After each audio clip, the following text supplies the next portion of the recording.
আজকের রেসিপি ডাব চিকেন।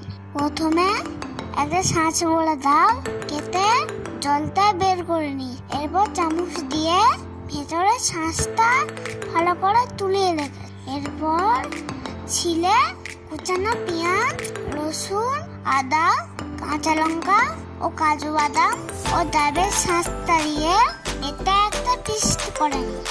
এরপর ধুয়ে রাখা চিকেনটাতে পেঁয়াজ কুচি ও বেটে রাখা মশলাটা, পরিমাণ মতো টক দই, 1 চামচ লবণ, 1 চামচ হলুদ গুঁড়ো, জিরে গুঁড়ো, ধনে গুঁড়ো, কাশ্মীরি লঙ্কা ও বেশি পরিমাণে সরষের তেল দিয়ে ভালো করে মাখিয়ে 1 ঘন্টা রেখে দিস। এরপর কড়াইতে তেল দিয়ে গোটা গরম মশলা দিয়ে দিস, 1 চামচ গোটা জিরে, ওইটা তেজপাতা দিয়ে নাড়াচাড়া করে মাখিয়ে রাখা চিকেনটা দিয়ে দিই।